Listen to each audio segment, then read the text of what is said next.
Have you ever taken one for the team? Do you have sex when you don't want to because your partner does? And do you keep score? We asked swinger couples, and you might be shocked at some of their answers.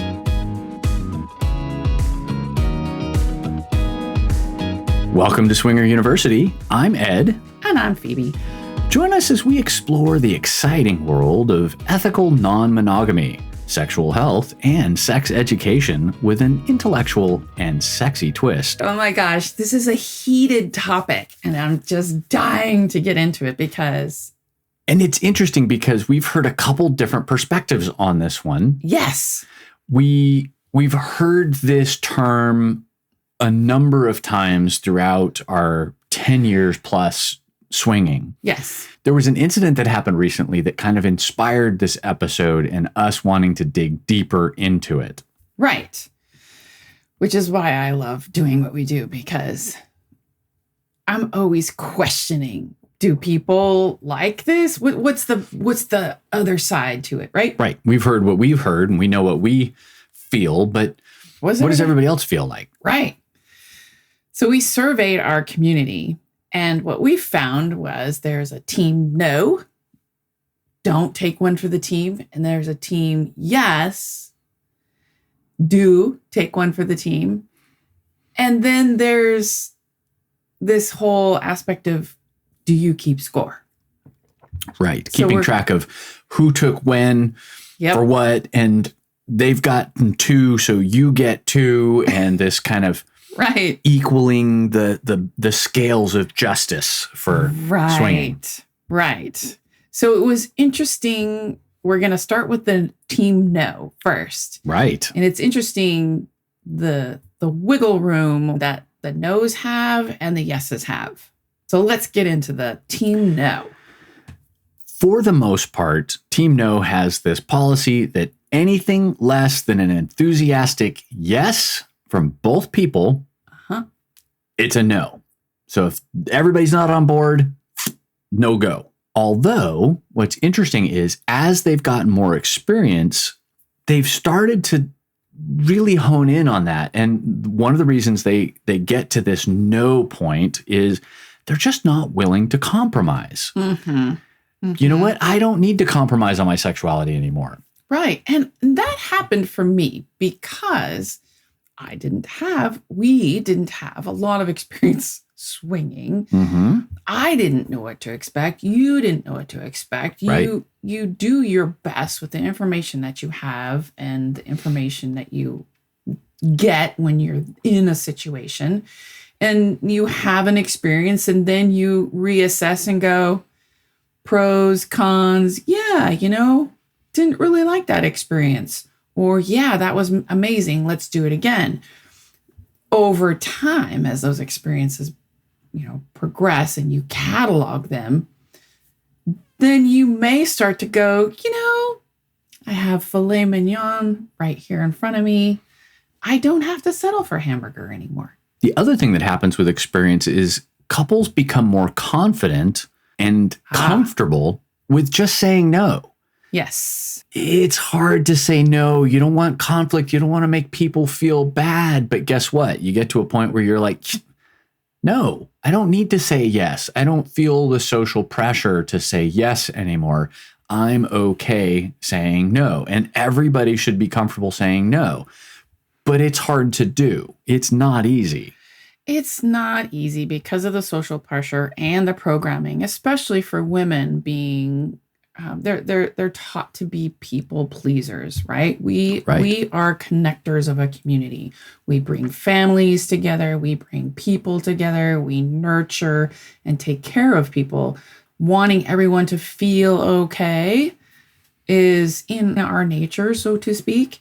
But in the swinger community, I really had to let that go. Right. Because you know what? I was doing a disservice to myself. One of the other things that came out during this survey was people feeling like they had higher standards, that they didn't feel like they needed to compromise, that they had this right to be choosy, the whole steak versus hamburger. Right. Like, I have something good. Why do I need to compromise? So I'm only looking for stuff that's as good as what I'm getting, or at least approaching that. Because obviously sex with your own primary partner's always better. Yes, never going to be the same with anybody else. It's always going to be best with your partner. It could be a lot of fun, but it doesn't usually equal. And what's interesting with this group too is that there really isn't any wiggle room on this. Like they were pretty much set on nope. If it's not enthusiastic, it's a hard no. Mm-hmm. We thought about how do you kind of advance out of that, or what are some of those ways so that you don't feel like you're always saying no, or that you have these kind of unattainable standards when you meet other couples. Let's face it, there's not a lot of supermodels running around in the lifestyle that are willing to have sex with everybody, especially us average people.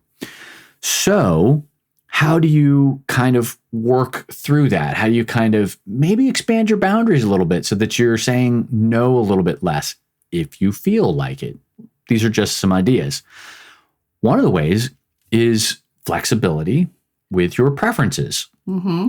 I know personally, my preferences have changed throughout our experiences within the lifestyle.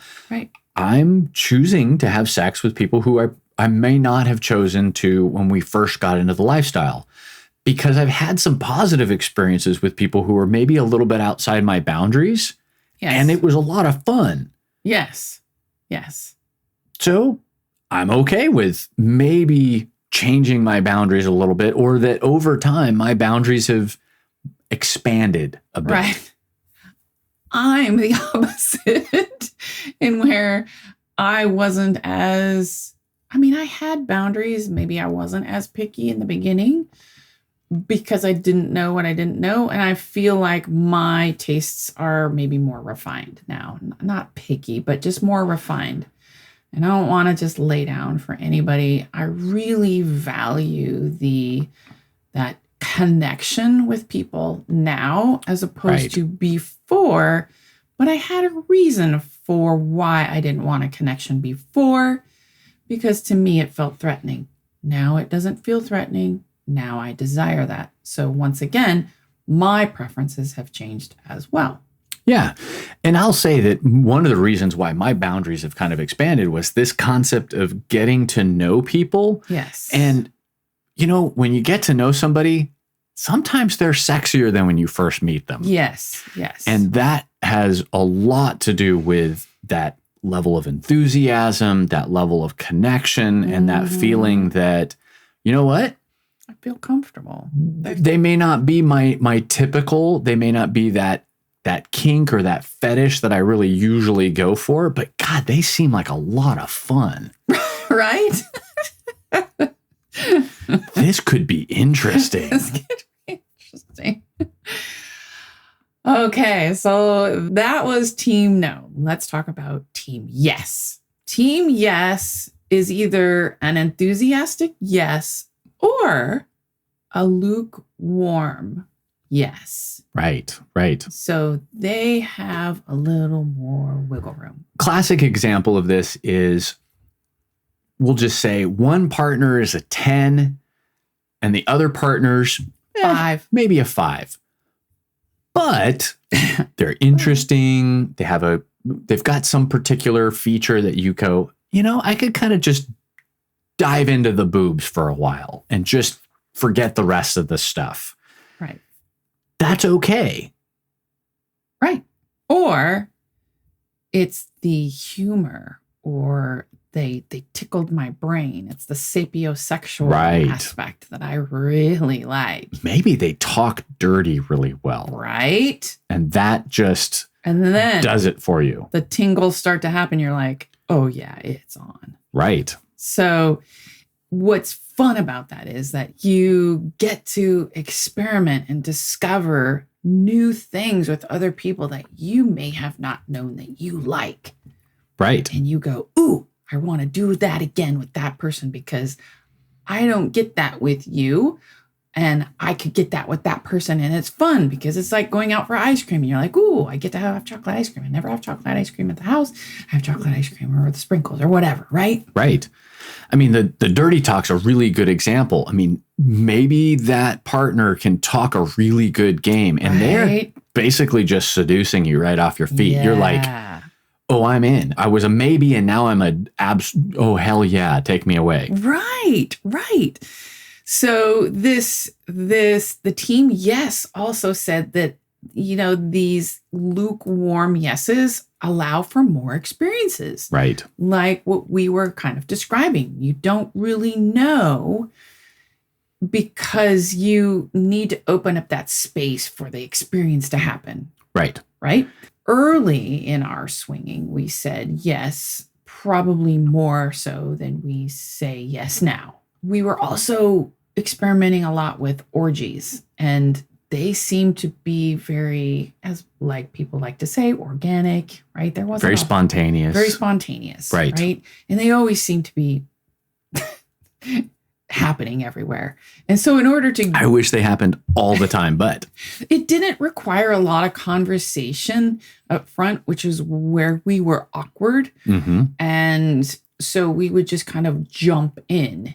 Right. And it was nice that we were very, very lucky. And it's a testament to the swinger community that people were very respectful and didn't take advantage. There was no negotiation or any kind of, quote, verbal consent up front. Right. There was a lot of nonverbal consent. It was a lot of nonverbal, and it just worked. Now, I will say, in the early days, I don't think people partied as hard as they do now. Seems to. Yeah, it seems to have ramped up a little bit. It does. And so if I'm a little more picky with people who are a little more under the influence, high or drunk, because I tend not to have as good experience. And so for me, that's my personal preference and choice. Right. And a lot of our early experiences with, saying yes, or at least being comfortable with kind of being in those larger group dynamics had to do with, there were a fair amount of maybes. There were a couple no's in the room, but because of the group situation, you can be a little flexible and you can kind of move around the room. And as some people have said, there's no such thing as a bad blowjob. Oh my goodness. The last thing, which is really a turn on for me, and I've heard this from other people, is that energy that when you look at another couple and you can tell that they are just in love with each other. Right. They're just passionate about each other. Right. And you love the way they make out with one another. You love the way they touch one another. And it's exciting. It is a turn on. And you just want to be part of it. Right. And I have had that experience multiple times. And honestly, it is the most beautiful thing ever. It's really exciting to watch that enthusiasm. Yeah. Whether it's a single partner or it's a couple, that level of enthusiasm really gets me motivated. It's very exciting to watch, and you kind of feed off of that energy. Yeah, it's kind of powerful. Yeah. Because they're owning their sexuality, they're owning their passion and their expression, and they're not afraid to show it. And that is addicting. It's catching, right? Well, let's talk about keeping score and IOUs. This is one of those things where you've got a tally sheet in the back of your head where you're like, remember that time with that thing with the girl and that room and it was weird? Jungle Man. Guess what? Yeah. I'm calling in that favor because now that couple, I want that partner and we're going to have a good time. And guess what? Calling in the chit. I'm calling in the chit. Some people said that phrase or the concept of, quote, score is really wrong and insensitive. They didn't like it at all. I don't think anyone really was in favor of using it in that way. Right. There were a few people in favor of saying, yeah, an IOU. Right. It was a kind of a little softer of an approach. Sure. And I think when it gets to the point where you feel like you're pushing your partner to do something that they're not comfortable with, when that IOU is a kind of a detriment to your partner. Right. Yeah. That's kind of a no-fly zone. Yeah. It usually the IOU is when one partner's all in and the other person's kind of on the fence. Right. Maybe they haven't had enough time to communicate with their other partner or flirt with them or warm up to them, engage with them enough, right? We've actually had this happen before where you were all in and I'm like, I'm with you. I just need more time with him. I need to talk with him. I need to feel more comfortable. But I think there's a strong possibility. Right. And so we negotiated. We took a step aside. We negotiated. And I said, I just give me another half an hour conversation with him. And I think we could make this happen. Once I was all in, then we had a great time. I will say that I tend to fall into the taking one for the team side to a certain degree. I know how hard it is for you to find partners that you like really connect with. And when you do, I feel a little guilty because my palette is maybe a little wider than yours.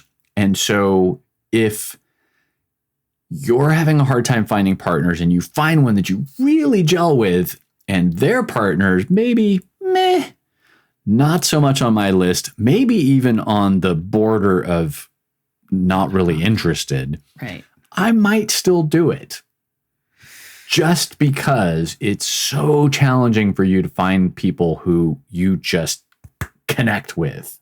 Oh, interesting. I didn't know that.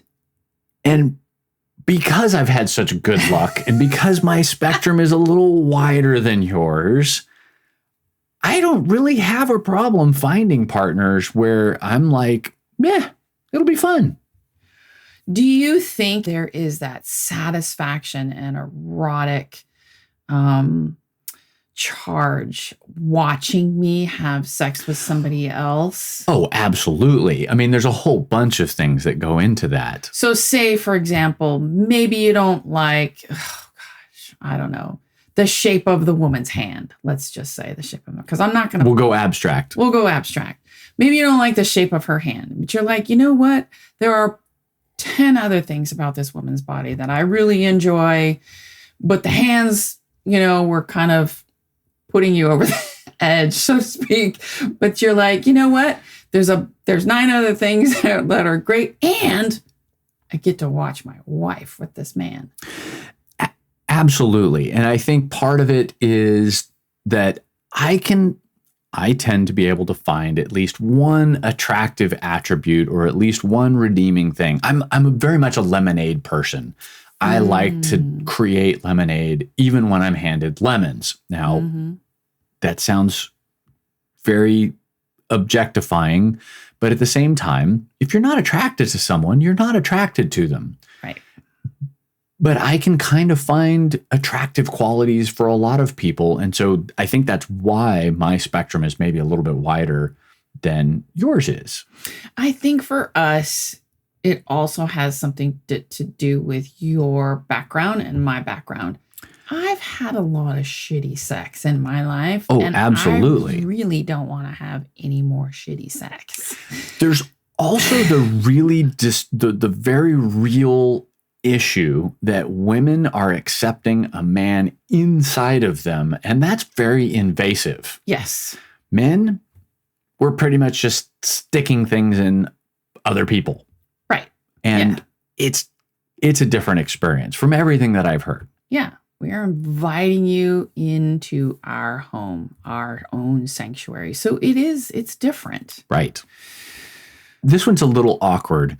This almost plays into our gossip episode and how things get out in the community. And that's what happens if one of your play partners finds out that you took one for the team? God, can you imagine? Well, it from an ego standpoint or from a body image standpoint, that can be demoralizing. Oh, yeah. So if you're going to do this, be really careful about how you deal with it and how you talk about it and how you like keep it to yourselves. Like this should not be something that gets out in any respect, because if it gets out, you're screwed.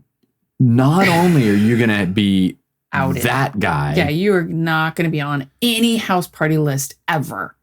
You're going to be on everybody's shit list. Yes. So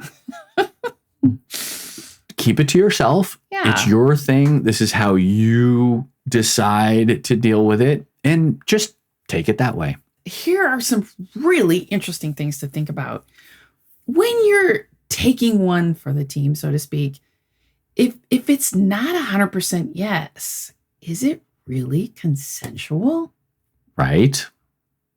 You know, so this is just kind of things to think about. Gray area of not definitively yes. So is it really consensual? From my perspective, yeah, I don't think I would ever consent to something that I was not comfortable with. Right. I may not be 100% comfortable with it, but it's still consent. I'm still, at least from my perspective, still saying yes. So if you are saying yes and you don't feel like you're consenting, or you feel shitty about saying yes, it may not be consent. Correct. And I will say, in that people pleaser mode, I have said yes, and I did not want to say yes. And I felt shitty afterward. And who is to blame? Me. So I have learned to not do that to myself anymore. Another thing to think about. Do you feel forced to have sex to make your primary partner happy? That would be an interesting thing if you are feeling that way. You should really think about that. We get comments and we see comments and questions a lot in the swinger forums about this. And we have actually experienced this. Sure. More so early on, where the husband speaks for the wife. Right. And says, oh, she likes this. Oh, she really wants this. The wife is pretty silent. She's usually under the influence and doesn't have much of a voice. Right. And knowing now, after years of experience, seeing that, I do not, I stray away. Right. I will talk and ask her directly, but if I don't feel like I get a confident answer from her, no way. Yeah, and this goes a lot to the issue of consent and how you can grant consent if you're not 100% there or 100% on board. And that kind of power imbalance, we've seen it in forums, we've seen it in conversation with other swingers, where it's like, yeah, she just didn't seem like she was into it. Mm-hmm. She didn't seem like she was on board, like she was super quiet, or she wasn't flirty at all. Or most of this does tend to be women who seem to be kind of railroaded or, dragged along to these events. Mm-hmm. A lot of swingers pick up on this, and it's easy to spot because they just look out of place. Yeah, they don't look like a couple.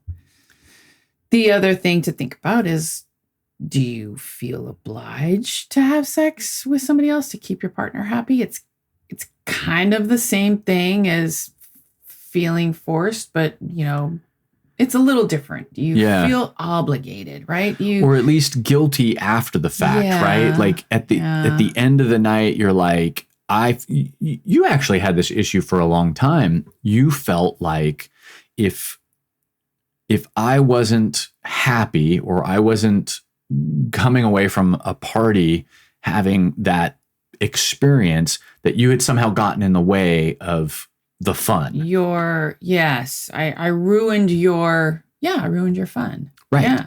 And I assured you over and over again. And it's like, no, your happiness is just as important as mine. And I am more than happy to just leave a party if that's what we need to do.